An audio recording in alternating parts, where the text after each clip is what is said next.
past several years, Dateline has been reporting on a new kind of crash test. It's called an offset test, and some say it more closely resembles the way accidents occur in the real world. Recently, something new started to happen. Some of the manufacturers whose cars had gotten less than the top test rating asked to have a new redesigned version of their car tested, sort of a rematch. Will their cars do any better the second time around? The answer might surprise you. Here's Chief Consumer Correspondent Lee Thompson with a Dateline Consumer Alert. It's tucked away in the hills beneath Virginia's Blue Ridge Mountains, a state-of-the-art vehicle research center, where they conduct the auto safety test the car companies love to hate.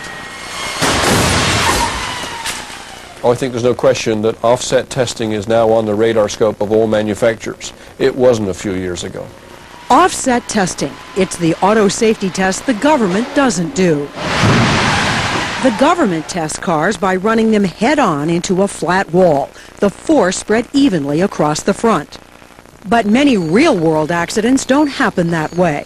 So a few years ago, Dateline was there with Brian O'Neill, the head of the Insurance Institute for Highway Safety, when it began a series of tests designed to simulate what happens if two cars hit like this, driver to driver, at 40 miles per hour.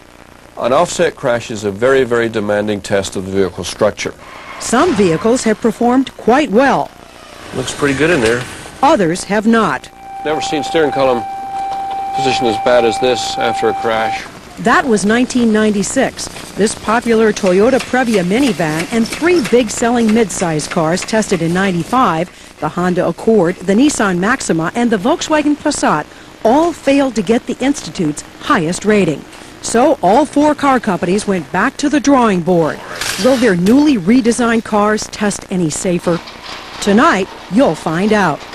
Why has the Insurance Institute spent so much time, money, and effort on offset crash testing? Because we believe by doing it and publicizing the results, we can prompt the manufacturers whose cars are turning in poor performance to upgrade them and make them as good as the best performers. The Institute is funded by the insurance industry. It sees these crash tests as good business. If it can help manufacturers figure out how to make safer cars, there will be fewer injuries and less damage, and insurance claims will go down. We'll tell you later why the car companies say this test only goes so far.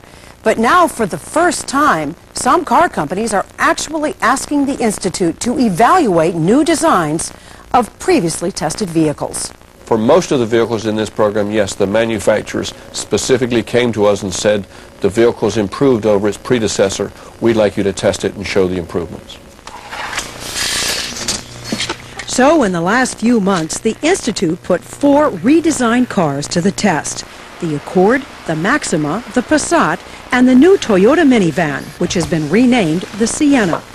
The cars will be ranked as good, acceptable, marginal, or poor. Dateline had no say on how the cars were chosen, tested, or evaluated. First up, the Honda Accord. When the Institute tested the Accord in 1995, readings from the dummy showed a broken leg.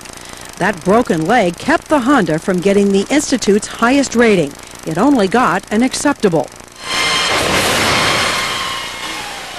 This is the '98 Accord with a brand new design. This buckling here and this separation here is quite similar to the first crash. So the safety cage, the all-important space around the driver, is relatively intact. But once again, the area around the driver's feet has been pushed back enough to cause a broken leg. O'Neill calls it intrusion. Honda has not sufficiently eliminated intrusion, especially in the foot area. It's somewhat better than it was before, but it still needs to be even better before we can give the vehicle a good rating. So the new Accord, like the old one, is still rated acceptable by the Institute. Let's look at the Nissan Maxima. The '95 version received a poor rating. Dummy readings showed two broken legs and a possible head injury. The foot area wasn't pushed back that far, but the seat came loose from its tracks. The seat track failed. As a result, the seat moved forward dramatically during the crash. That resulted in very high forces and several body regions measured on the crash test dummy. After this test, did the manufacturer come to you and say, okay, we're ready to listen? They did. They actually identified some problems on their assembly line that had contributed to the seat track failure. Did Nissan fix the seat problem? Let's see. This is the 98 Maxima. In this crash, the seat didn't fail. There was still about the same amount of intrusion as before, but in the first test, there were high forces recorded on both legs. These forces were greatly reduced because the seat stayed in position. Dummy readings still indicate a possible injury to the left leg, but the Institute rates the new Maxima acceptable, a big improvement. Another poor performer the first time around was the 95 Volkswagen Passat. There's a huge opening in the door here. The footwell area was driven back 14 inches. Dummy readings showed a broken left leg. There was major intrusion, buckling of the floor, so that you perhaps can see as this car rotates, the head of the dummy is wedged between the door and the roof. That was then. This is the new Passat. The movement of the dummy has been much better controlled, and I think... So what about potential injuries? How about the left leg? It's all right. Left leg's all right. Left leg's all right. The good news is the driver of this car would not have suffered any serious injuries.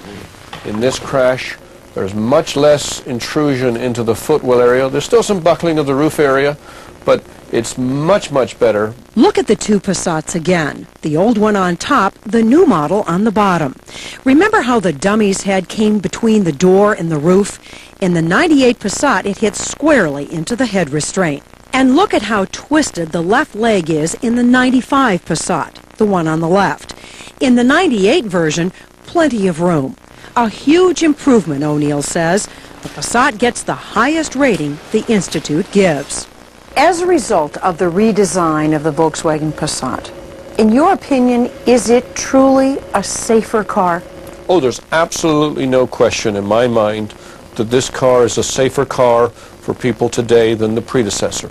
And finally, Toyota's newly redesigned minivan, the Sienna. But first, take a look again at the old Toyota minivan when it was tested 2 years ago. This is just looking terrible. I mean, the steering column is almost up in the roof. The dummy reading showed one broken leg, a possible injury to the other, and a potential head injury. The front tire came right through the footwell. The Institute rated the Previa poor, calling it one of the worst performing minivans on the market. Ironically, Brian O'Neill was driving a Toyota Previa at the time. After seeing this test, he says he quickly got rid of it. When I saw the results of this test, I decided this is not a vehicle for my family. Car manufacturers have often contended that these Institute tests are too severe, run at too high a speed, and that designing a car to withstand these forces would cost them and consumers a lot of extra money. So could all of those problems with the old Toyota minivan be fixed without adding massive cost to the vehicle? Just watch. This is the 98 Toyota minivan, the Sienna. 3, 2, 1.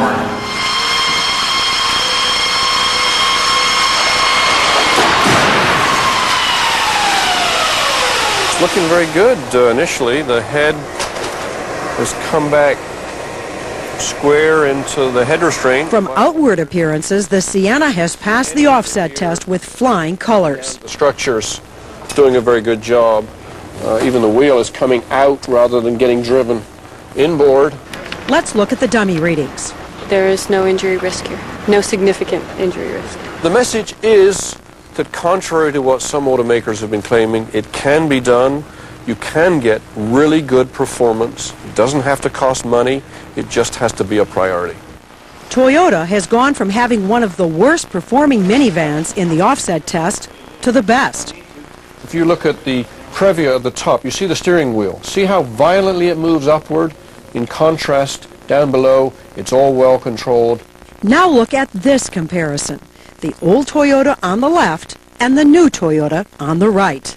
You look at the position of the dummy, the position of the steering wheel jammed up against the roof. In contrast, you look at the Sienna, there's hardly any evidence it's been in a crash. Probably the most important thing that you would come away from a review of the test results is that the risk of life-threatening injuries is very low for these vehicles. George Parker is spokesman for the industry group, which represents all of the cars tested this time.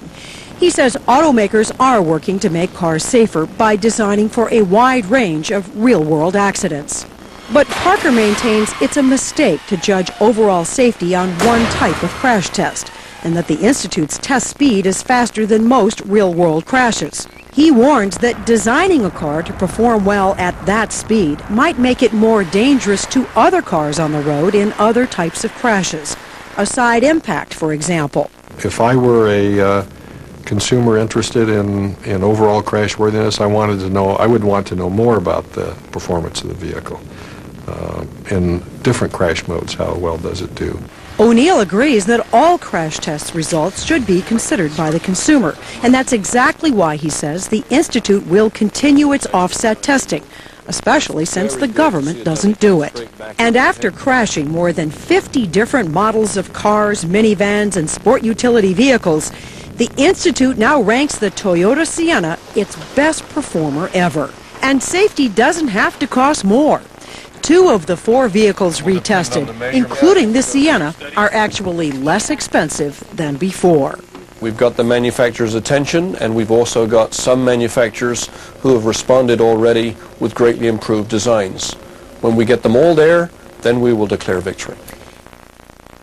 The Insurance Institute will be testing pickup trucks next time, and we'll have the results this spring.